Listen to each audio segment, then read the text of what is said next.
Баршаңызға сәлем. Сіздермен бірге керек кеңес арнасы. Жас көрінгіңіз келсе, картопты пайдаланыңыз. Үй жағдайында бұл масканы жасап көруге кеңес береміз.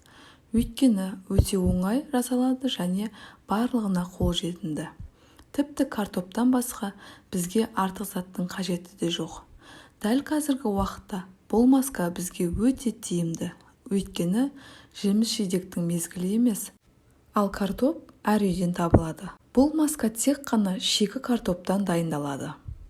Көз астындағы қалтаны, беттегі ұсақ әжімдерді жоюға және шаршаңқы тозған теріге де жаңа дем береді.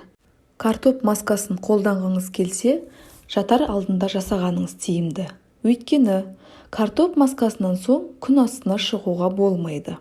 Тағы бір ескертетін жағдай, картоп маскасын пайдаланғаннан соң жуып тастасаңыз да міндетті түрде соңынан нәрлендіргіш крем жағу міндетті.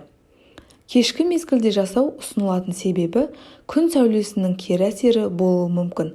Бетіңізге әртүрлі пигментті дақтардың пайда болуы қаупі жоғары. Картопты шикілей қолданамыз. Орташа көлемдегі бір дана картопты қабығынан аршып, тазалап, жуып алған соң дөңгелектеп 2 тілік кесіп аламыз да қалғанын үккіштен өткіземіз. Картоптың сыртқы көрінісінен мән беріңіз. Ешқандай ақауы болмағаны дұрыс. Белгілі бір бөлшегі болса да үсімеген, яғни босап қалмаған, зиянды уыттары бар көкжері болмауы тиіс. Картоп таза піскен, мүмкіндігінше балғын болғаны да дұрыс. Дөңгелектеп кесілген жұқа 2 тілікті көзіміздің үстіне қою үшін, ал қалған үккіштен өткізілген бөлігін тазартылып жуылған бетке жағып шығамыз. Егер қаласаңыз нәтиже арта түсу үшін үккіштен өткізілген картопқа 1 шай қасық сүт пен 1 шай қасық електен өткізілген жоғары сұрыпты ұн қосып жіберсеңіз де болады. Барлығын жақсылап араластырып, бетіңізге жағып шығасыз. Масканы бетіңізге жағардан бұрын ыңғайлап жатып алыңыз. Өйткені тұрып жүрсеңіз немесе отырсаңыз, бетіңізге жаққан ұсақ картоп түсіп кетеді. Сондықтан бетіңізге жағып 15-20 минут асықпай демалып жатуыңызға тура келеді. Картоп маскасының басқада түрлі бетке арналған маскалардың айырмашылығы, мұны көз айналасына еш қорықпастан ашық жер қалдырмай жағуға болады. Тіпті қабаққа да үккіштен өткізілген картоптың сөлінен жағып қойыңыз.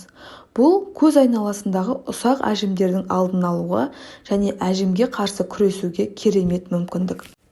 Тағы бір артықшылығы, қаншалықты қымбат крем жақсаңыз да, дәл картоп маскасы секілді тез нәтижеге жету мүмкіндігіңіз жоғары. Бұл масканы аптасына 2 рет жасауға болады. Жасы 30-35-тегі ханымдар үшін масканы аптасына 2 рет қолдану жеткілікті. Егер жасыңыз 40-45-тен асқан болса, аптасына 3 рет жасауға да болады. Бір ай бойы үзбей картоп маскасын жасауды қолға алсаңыз, теріңіз жасарып, жарқырап көрінетін болады.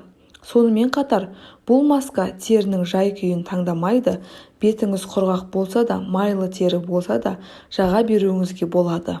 Егер теріңіз құрғақ болса, соңынан нәрлендіргіш кремді немесе зығыр, зәйтүн майын аз мөлшерде жағып қойсаңыз, құрғақ теріге еш залал тимейді. Ал майлы теріні құрғатуға септігін тигізеді. Есте сақтаңыз, бет терісі өте сезімтал.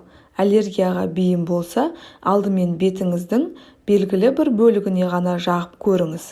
Егер қызару, қышу, ашу болмаса, теріге кері реакция бермесе, еш қорықпастан масканы қолдана беруіңізге болады. Сіздермен болған керек кеңес арнасы. Каналға тіркеліп, лайк басуды ұмытпаңыздар. Келесі видеода қыпша бел болуға арналған тәсілдермен бөлісетін боламын. Назарларыңызға рахмет.